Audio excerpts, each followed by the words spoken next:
Muchas gracias y gracias por la invitación para dar esa presentación. Am, bueno, para tener un poco presentar un poco sobre lo que vamos a hablar, primero quiero tomar un momento para hablar sobre si existe una justificación para la suplementación con micronutrientes. Entonces, un muy breve resumen de la magnitud y consecuencias de la deficiencia. Sé que han visto ese tema en otros de las ponencias, pero lo comentamos brevemente. Segundo, vemos si existe evidencia de una brecha en el consumo dietético de micronutrientes, viendo algunos análisis recientes del consumo de alimentos en niños. Y luego un breve resumen de los tipos de suplemento que existen y de ahí la revisión de los beneficios de esta suplementación para llegar a unas conclusiones al respecto.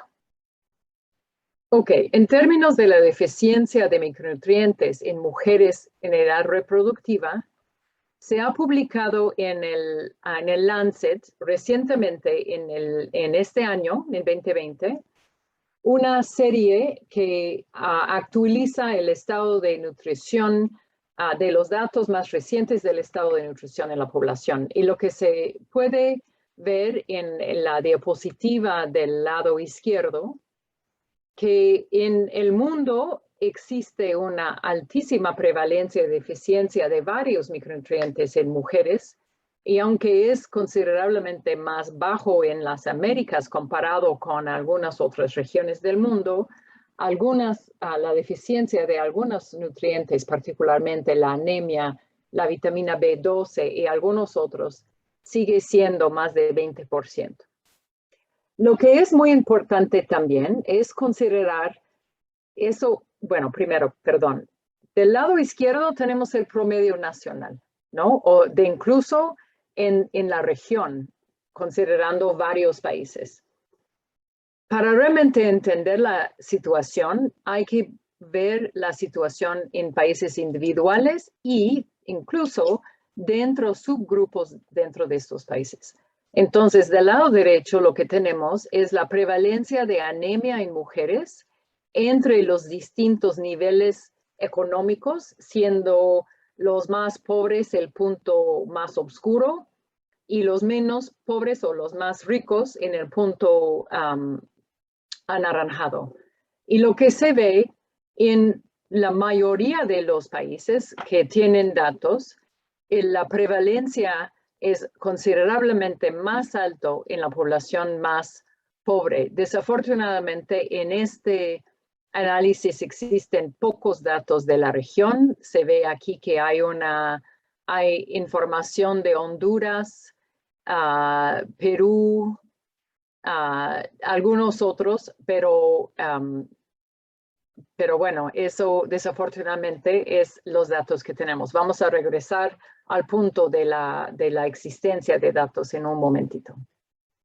En términos de niños, la deficiencia de micronutrientes en niños está considerado moderado en varias partes de la región.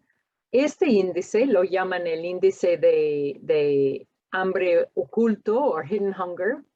Está compuesto por la deficiencia de vitamina A, la anemia y la talla baja, que utilizan en ese análisis como un proxy para la deficiencia de zinc. Y lo que se puede observar es que existe una deficiencia de estos tres nutrientes en conjunto entre leve y moderado en toda la región de América Latina. De nuevo, estos datos no son particularmente nuevos. Esta gráfica es del 2013 y no ha sido actualizado debido a una falta de datos para poder dar una actualización importante. De hecho, en este mismo año se publicó en el American Journal of Clinical Nutrition una revisión de los datos existentes sobre el estado de micronutrientes, y lo que concluyen los autores es que realmente existe brechas realmente importantes en todos los grupos etarios sobre el nivel o el estado de micronutrientes. Y particularmente en ese caso vemos los datos de niños de edad preescolar, los que están identificados como PSC, y en algunos casos en mujeres en edad reproductiva no embarazadas. Y lo que podemos observar es para retinol, el estado de vitamina A, la mayor parte de los países tienen información, aunque en muchos de estos casos los autores resaltan que estos datos ya no son muy actualizados. Para ferritina hay varios países que no, el estado de hierro, falta información. Algunos pocos países en la región tienen estado de zinc y de manera similar, solamente Argentina tiene datos de vitamina A utilizando los criterios que consideraron para ese análisis. Y vitamina B12, de manera similar, solamente se encuentran los datos en México. En el caso de mujeres en edad reproductiva, los datos de vitamina A, de deficiencia de vitamina A, son escasas. ¿Por qué nos importa tanto esa deficiencia de micronutrientes?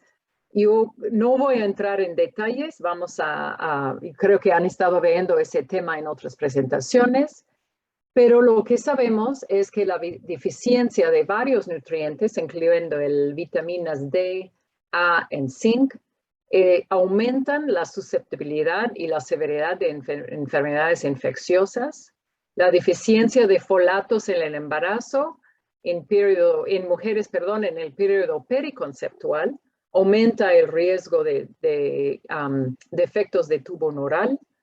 La anemia y deficiencia de hierro en el embarazo están asociados con el bajo peso al nacer y varios diferentes problemas de salud asociados a eso, y un aumento en el riesgo de mortalidad materna, particularmente para la anemia severa. Y finalmente, la deficiencia de varios nutrientes, hierro, yodo, tiamina, B12, entre varios otros, afectan el desarrollo cognitivo y motor de los niños y en algunos casos también la función cognitiva de adultos. Eso es una figura de un estudio muy reciente que se publicó en Frontiers in Cell Neuroscience, y lo quería mostrar porque ilustra como nuestro conocimiento sobre la relación compleja entre la dieta saludable, incluyendo el grado que los requerimientos de micronutrientes están alcanzados durante el embarazo y el desarrollo fetal y infantil. Eso claramente indica que en todos los aspectos de salud, micronutrientes es solo una parte de la historia del efecto del estado de nutrición sobre el desarrollo, crecimiento y bienestar de los niños. Les dejo esa referencia para poder estudiar porque hay mucha información en esa gráfica. Bueno, en términos de estos problemas, estas consecuencias que he mencionado, varios países en la región no han alcanzado la meta de los Sustainable Development Goals, que no me acuerdo cómo decirlo en español, para la reducción de la mortalidad materna. Lo que se ve eso en la parte izquierda, se ve que varios países, aún en los que están ilustrados en rojo, no han alcanzado esa meta. Y ya nos estamos acercando mucho al 2030. Al mismo tiempo, la prevalencia de bajo peso al nacer persiste alto en varios países en la región. Estos son los datos más recientes que encontré. De nuevo, es un estudio publicado en the British Medical BMC Public Health en 2021 de información de 360 ciudades en la región. Falta información en esa gráfica de las zonas rurales, pero lo que se puede observar es que existe bastante variabilidad entre la prevalencia de bajo peso al nacer en los países, en los distintos ciudades de los países, y que en algunos países y en algunas localidades la prevalencia es sumamente alta. Bueno, pasamos al tema de los tipos de suplemento. Hay muchos tipos de suplemento y como mi tema que me dieron era de hablar de los suplementos y los efectos, pensé que era importante que tomamos un momento para hablar de estos diferentes suplementos y los grupos a los que estos suplementos van dirigidos. Porque el análisis de los hallazgos es muy importante enfocar hallazgos de qué tipo de suplemento, lo que tengo aquí en la primera columna, y para qué grupos etarios y diferentes etapas de la vida. Entonces, lo que resalto aquí en verde son los hallazgos y los detalles que voy a platicar en el resto de la presentación. Específicamente voy a enfocar en mujeres embarazadas, suplementos para mujeres embarazadas, los cuales incluyen hierro o hierro combinado con ácido fólico, micronutrientes múltiples y suplementos basados en lípidos. También en el caso de los niños de edad preescolar, voy a hablar de una manera similar sobre los hallazgos y los beneficios de múltiples micronutrientes y los suplementos basados en lípidos. Pero es muy importante recordar que existen muchos tipos de suplementos que incluyen micronutrientes, múltiples micronutrientes, alimentos fortificados que han sido diseñados específicamente para ciertos grupos etarios y, por supuesto, existen también productos terapéuticos que están diseñados para el tratamiento de condiciones nutricionales en médicos. Y no olvidamos que existen una abundancia de formulaciones de diferentes combinaciones de micronutrientes en el mercado, en venta abierta. Y eso lo menciono porque uno de los temas que vamos a regresar varias veces en la presentación es sobre la importancia de poner atención a la combinación de nutrientes y la formulación que existe. Y cuando vemos los productos que existen en el mercado, es realmente uno puede encontrar la combinación que quiere y en el formato que quiere. Y eso no es lo que vamos a ver. Lo que vamos a ver en esa presentación son los artículos científicos sobre estas combinaciones de suplementos con grupos etarios. Entonces, vemos y tomamos un momento para realmente ver cuáles son los nutrientes que faltan en las dietas. Y en este caso empezamos con las dietas de los niños. Desafortunadamente, ese análisis no se ha realizado en América Latina, por lo que les estoy mostrando un análisis que se fue publicado recientemente para varios países en África subsahara y en Asia, en el sur de Asia.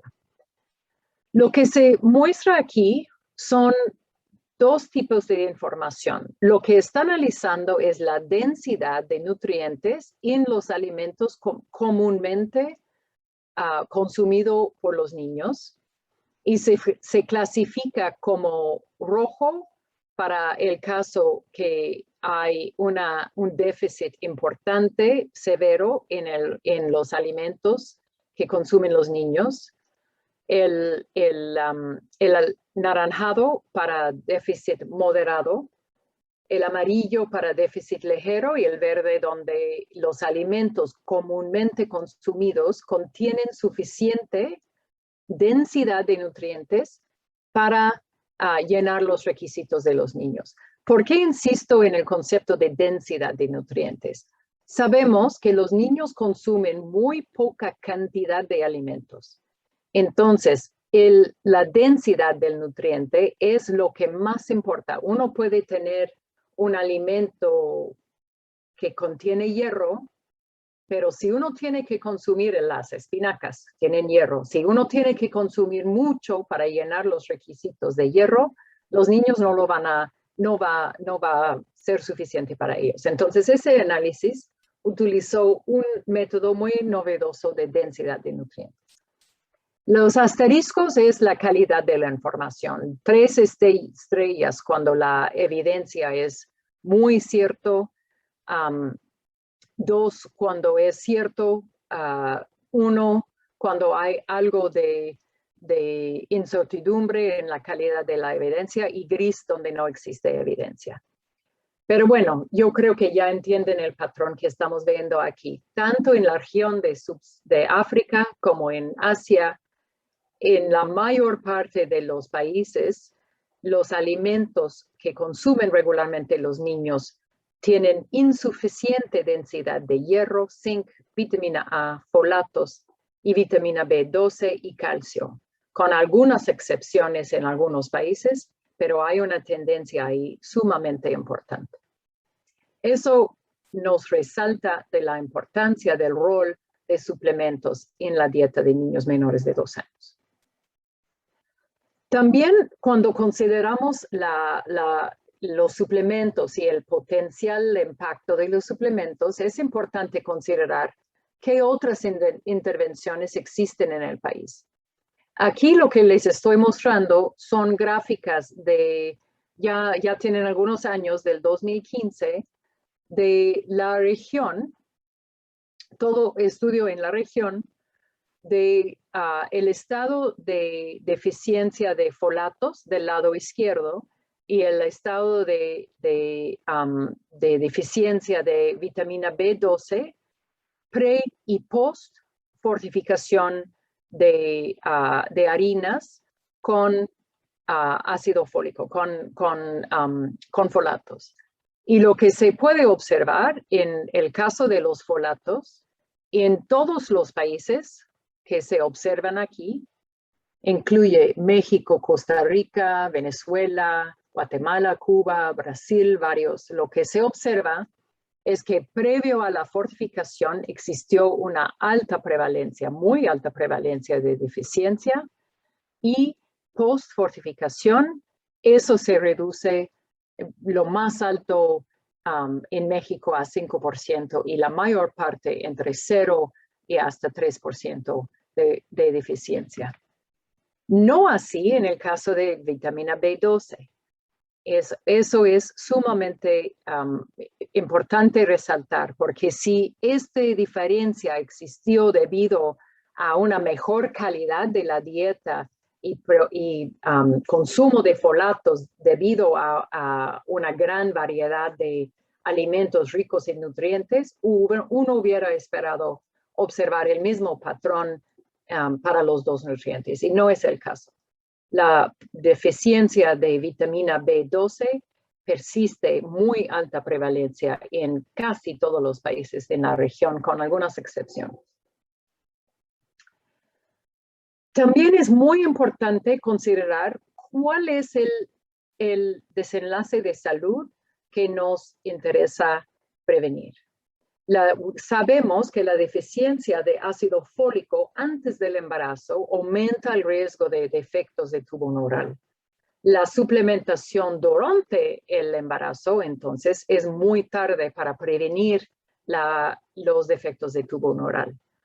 Eso es específicamente, exactamente la razón que se ha llegado a realizar la fortificación en muchos países, por lo que vimos en la diapositiva previa. Ok.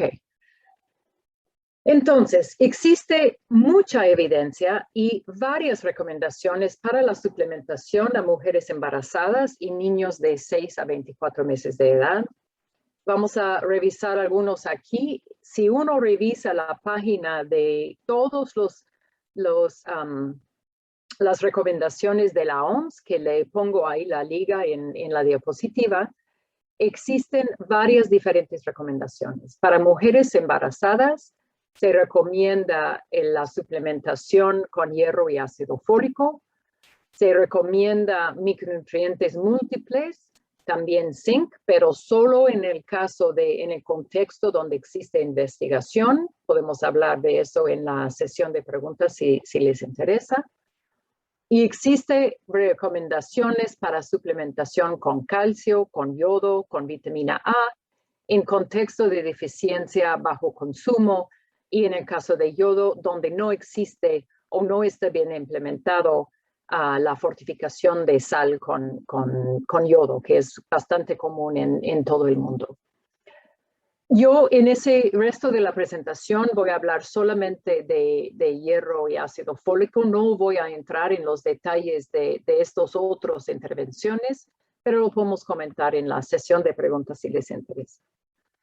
En el caso de los niños, existen recomendaciones para los suplementos de hierro, polvos de micronutrientes y vitamina A. Eso ha existido también por muchos años y no voy a hablar mucho del caso de vitamina A específicamente en esa presentación. También en la literatura se encuentra evidencia sobre muchos otros tipos de suplementos. Algunos no, para estos mismos, no existen recomendaciones de la OMS o porque no ha sido revisado de la forma que utiliza la OMS para la creación de sus recomendaciones, o ha revisado y lo que concluyen es que hasta el momento no hay suficiente evidencia para poder realizar una recomendación. El primero caso que no ha sido revisado es el caso para los suplementos basados en lípidos. Y el segundo, que ha sido revisado, pero existe evidencia insuficiente, eso es el caso para vitamina D, B6, zinc. Pero como mencioné, existe una abundancia de diferentes combinaciones de nutrientes en la literatura y no voy a tratar de ser comprensiva porque nos tomaría mucho más que un año, con 1 hora y media para ser comprensiva en todo esto, estas existencias. Bueno, entonces, consideramos por un momento cómo es generada esa evidencia. ¿Cómo se genera? ¿Cómo se toman los estudios y llegan de estos estudios a recomendaciones? Bueno, primero se tiene que revisar lo que llaman el pico, que es la población en lo que se está considerando o interesado en analizar el efecto de la suplementación. Entonces, en ese caso, obviamente, para un desenlace de peso al nacer, la población son las mujeres embarazadas. El I en el pico es la intervención, que puede ser hierro y ácido fólico, micronutrientes múltiples o los lípidos basados en suplementos. El comparación es la razón que puse aquí las flechas, porque en muchos de los estudios que se revise ahora en la literatura, se considera el hierro y ácido fólico como el cuidado estándar, lo que llaman en inglés el standard of care. En la mayor parte de los países, en la región e incluso en el mundo, existe política de suplementar con hierro y ácido fólico durante el embarazo. Entonces, los estudios que realizan normalmente utilizan hierro y ácido fólico como el grupo control en lugar de un placebo. Es muy poco que se encuentran los estudios en mujeres embarazadas que les den realmente un placebo o una no intervención, completamente no intervención. Y eso es importante considerar porque así es como debemos de entender los resultados. Ok, si pasamos al caso de los suplementos para los niños y podemos ver el desenlace crecimiento, en muchos casos la dieta habitual o sin intervención, digamos, es el grupo de comparación. Y los grupos de intervención, como mencionamos, puede ser suplementos basados en lípidos, puede ser solo hierro, micronutrientes múltiples, en formato de jarabe, en formato de polvos, o puede ser algunos otros productos o combinaciones de productos.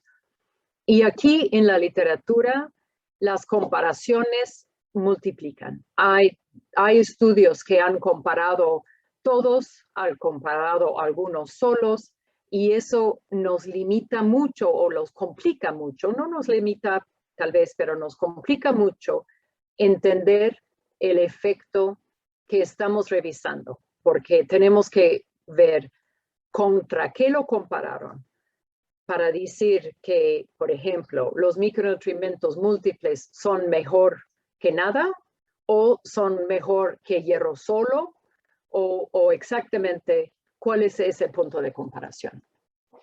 Bueno, eso por un lado. Entonces, entender muy bien qué desenlace se está estudiando y cuál es el punto de comparación. Pero hay dos otros factores muy importantes cuando leemos la literatura sobre suplementos para tomar en consideración.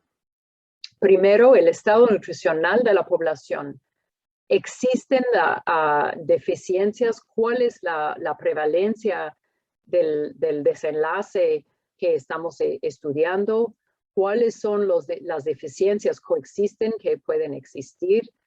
Si estamos interesados en un desenlace de anemia, las personas son anémicas, también tienen deficiencia de hierro, B12, B6, o cuál es realmente el estado nutricional de la población. ¿Cuáles son las enfermedades coexistentes que pueden interferir con el uso de los nutrientes, las necesidades, etcétera? Y muy importante considerar si por lo general la población es bien nutrida o existe también deficiencias de energía o otros macronutrientes a tal forma que la población por general es desnutrido. Son bajo peso, bajo índice de masa corporal previo al embarazo, etc.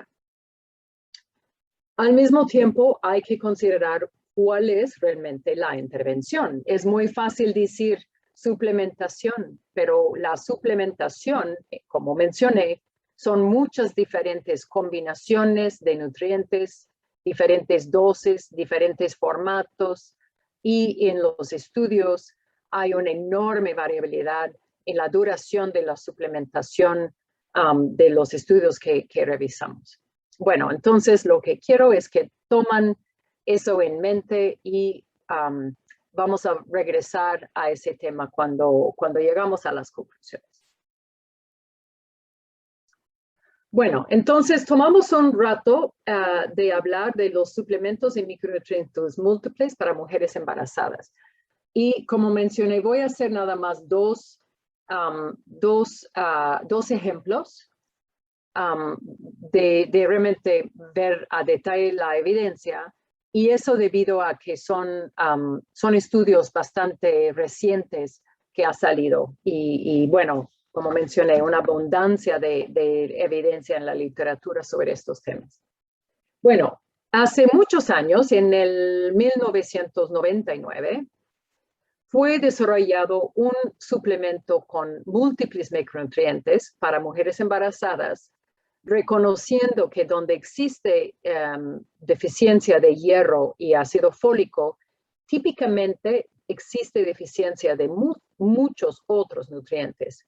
Entonces, la hipótesis fue que el impacto de la suplementación con múltiples micronutrientes puede ser mucho mejor para los desenlaces del embarazo comparado con hierro y ácido fólico únicamente. Los resultados, hubo muchos estudios desde ese tiempo en 1999 hasta la fecha, e incluso muchos estudios realizados en la región de América Latina. Los resultados de esos ensayos clínicos y varias metaanálisis que se realizó después realmente han sido mixtos. Pero también el contexto, regresando a ese tema, el estado nutricional, voy a enseñar la diapositiva una vez más, ¿no? Regresando a ese tema, las consideraciones del diseño del estudio y las consideraciones del contexto en donde se está implementando el estudio. Realmente estos contextos fueron muy distintos y los estudios, aunque existió esa formulación denominado el UNIMAP por UNICEF, aunque esa formulación estándar, digamos, existe, Cuando uno revisa la literatura, las formulaciones que se realizó en los estudios son muy variados. Y a final de cuentas, eso llevó hace aproximadamente 5 años, o más, un poco más que 5 años, a la OMS a decir que no recomendaban los micronutrientes múltiples para los desenlaces, para mejorar los desenlaces del resultado del embarazo. Porque encontraron esa gran variabilidad de estudios que encontraron, algunos que encontraron efectos positivos y otros que encontraron no efecto. Al mismo tiempo, hubo una preocupación por efectos negativos encontrados en un estudio en Asia y hubo preocupación también por efectos secundarios. Eso diferente. El efecto negativo es un desenlace de salud, mayor mortalidad, mayor problemas con el resultado del embarazo. Se distingue eso que los efectos secundarios, que pueden ser el vómito, el malestar del estómago, etcétera, por haber tomado los suplementos.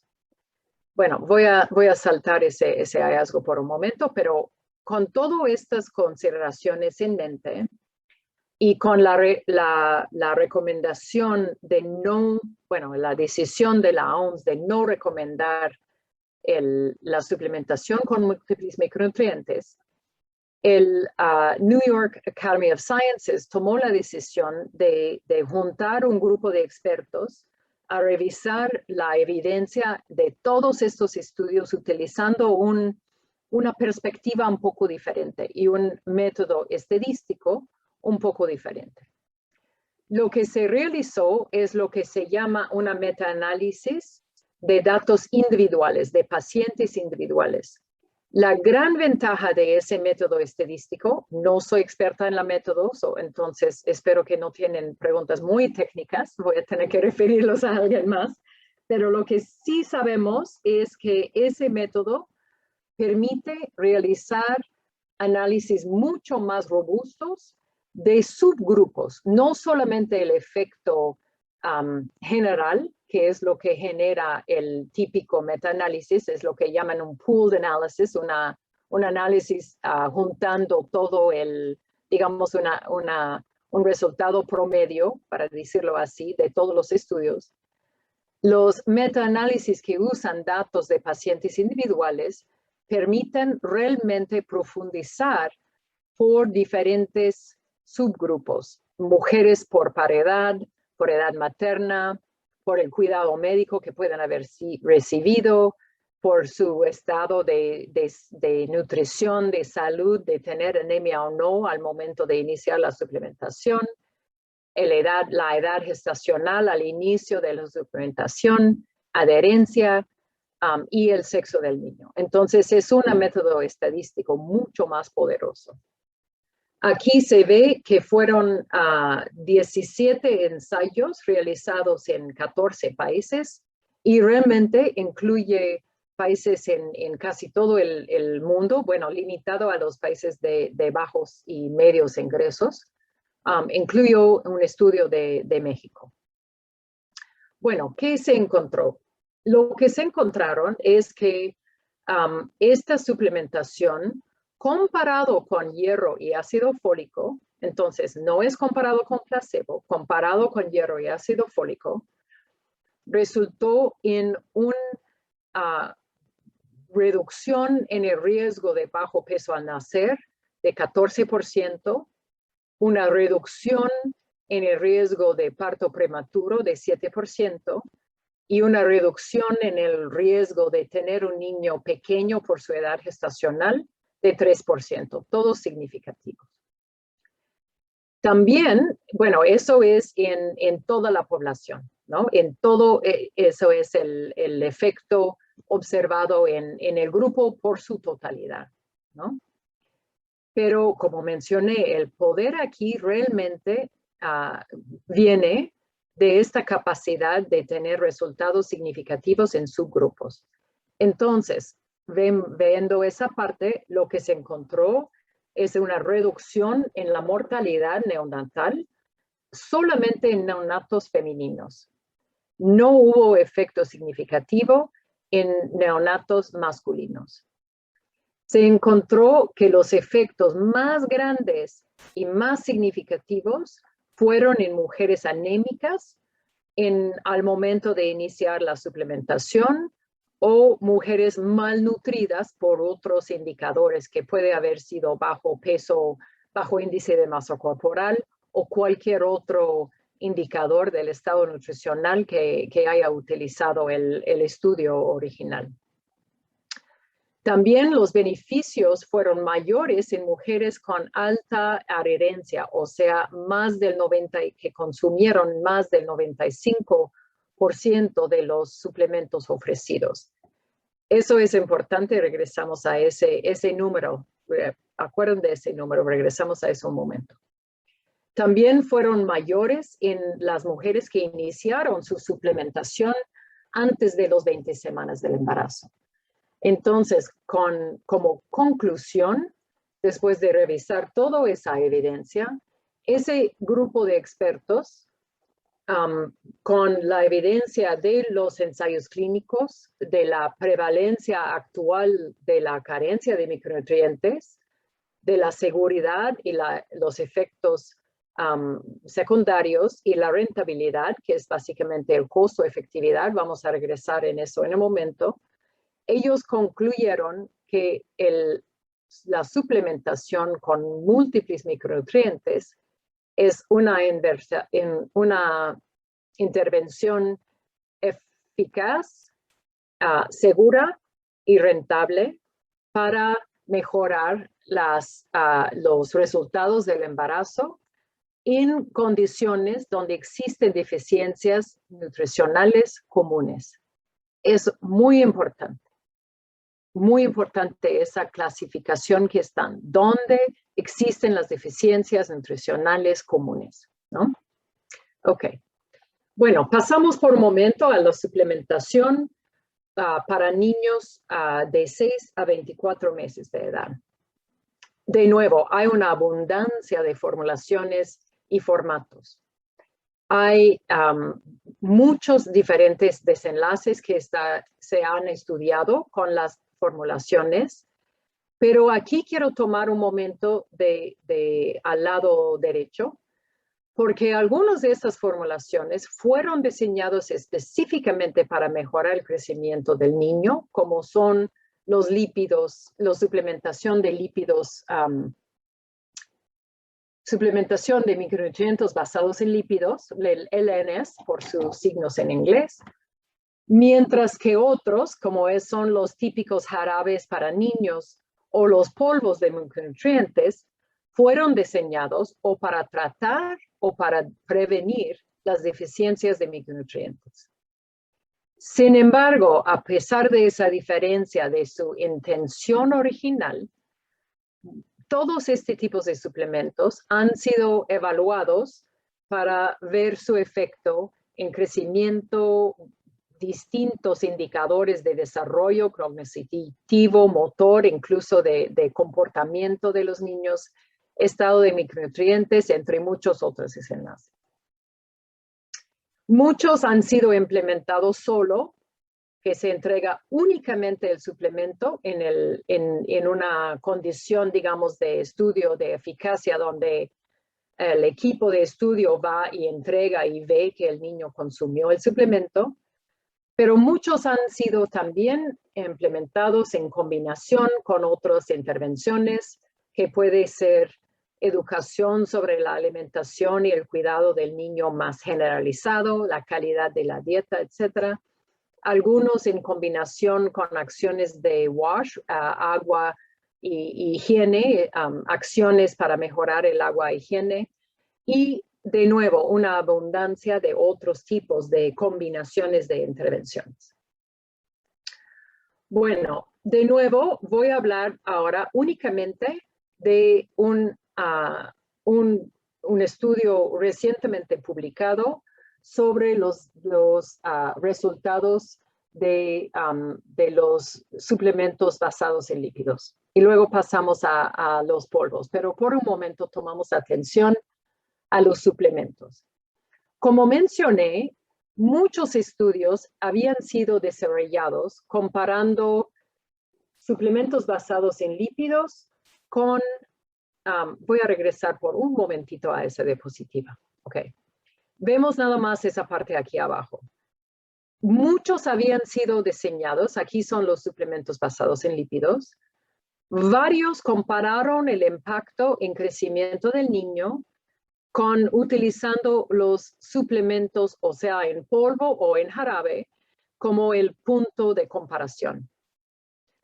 Otros compararon con una dieta habitual o sin intervención.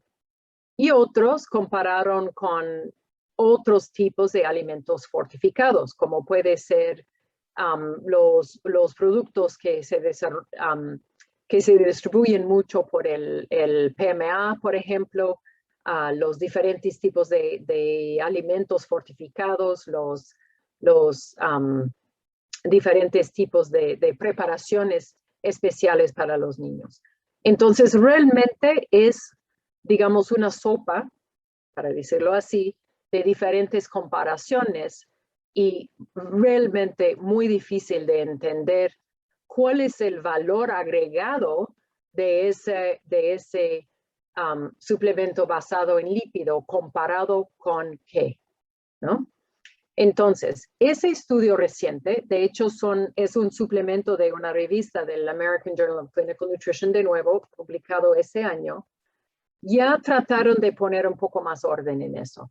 Entonces, lo que están incluyendo como su grupo control puede ser otras intervenciones, puede ser un enfoque de WASH, puede ser un enfoque de consejería relacionado con la alimentación del niño, pero sin otro tipo de suplemento. No están comparando, no están incluyendo en ese metaanálisis los que compararon con otro tipo de suplemento. Eso, acuérdense, en el caso de las mujeres, el hierro y ácido fólico es una política, es una intervención básica, ¿no? Digamos, casi un derecho, ¿no? Para las mujeres. En el caso de los niños, la mayor parte de los países en el mundo, eso no es el caso. No hay una política, no hay entrega y cobertura alta de una intervención con suplementos para niños. Entonces, con mucha razón, compararon con ningún otro suplemento en lugar de esta mezcla de diferentes tipos.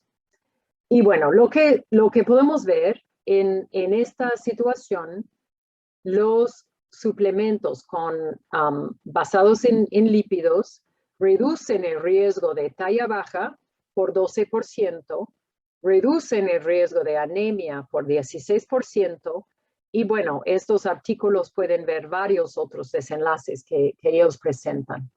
Pero generalmente, aunque existe variabilidad en los diferentes contextos de estudios individuales, en su pool, en su conjunto, tienen un impacto muy importante en el crecimiento y en la reducción de la anemia.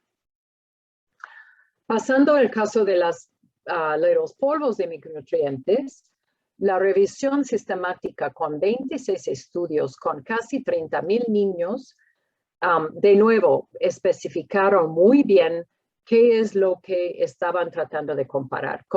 Encontraron 24 estudios que compararon como grupo de comparación o placebo o nada, ¿no? Placebo siendo una pastilla que no tiene nutrientes y nada siendo ningún tipo de intervención. Y 2 estudios compararon con hierro. Lo que les estoy mostrando aquí es la comparación de estos 24 comparando polvos de micronutrientes con ninguna intervención o placebo. Y lo que se encuentra es una reducción en el riesgo de la anemia de 18%, muy comparable con la reducción de 16% encontrado con los estudios basados en los suplementos basados en lípidos. Ok, Bueno, de eso sabemos, sabemos que estos son desenlaces a corto plazo. Ustedes me pidieron hablar un poco no solo de beneficios, pero también de rendimiento económico. Si pasamos a rendimiento económico, hay que pensar un poco más largo plazo. Entonces, voy a muy brevemente presentar eso porque no son datos nuevos. Esa evidencia existe ya desde hace muchos años. Sabemos que la nutrición es central para la salud a largo plazo y por ende la economía de los países. Los niños que nacen con bajo peso al nacer están más vulnerables a morir en la infancia y a varias enfermedades y también a problemas a más largo. Mismo para los niños que no crecen y desarrollan de acuerdo a las recomendaciones y de acuerdo al óptimo crecimiento y desarrollo. Entonces, niños que son bien nutridos y activos son 10 veces más probables de sobrevivir las enfermedades de la niñez, tienen menor riesgo de sufrir, perdón, el error de letra ahí, de sufrir de sobrepeso y obesidad, terminan 4.6 más grados en la escuela y como adultos ganan salarios 21% más altos que los niños que sufrieron alguna forma de desnutrición en su infancia. Tienen menor riesgo de sufrir los problemas de salud prevenibles en los adultos, incluyendo, hay evidencia que niños bien nutridos sufren menos sobrepeso de edad, obesidad como adultos y obviamente todo menor riesgo de las enfermedades no transmitibles relacionadas con la dieta. Bueno, entonces, como una conclusión preliminar, digamos, donde existen consumo inadecuado y deficiencias, los suplementos son eficaces para mejorar diversos desenlaces de nutrición, tanto en el estado de nutrición como en los desenlaces funcionales que son el desarrollo y el crecimiento. Pero realmente el detalle está o el diablo, digamos, está en los detalles, como dicen. Vamos a ver dos otros datos antes de llegar a unas conclusiones al respecto.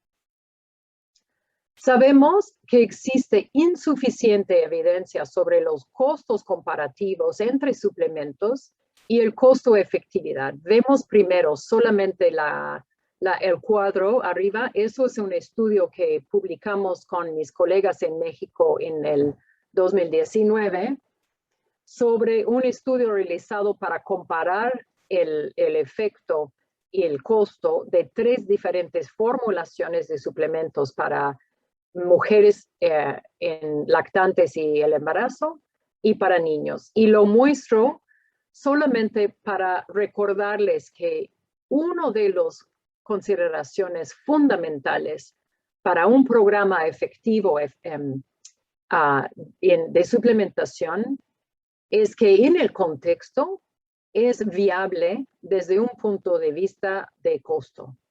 No tiene caso considerar la implementación de una intervención muy costoso si el costo de su implementación va a resultar que ese programa no es sostenible.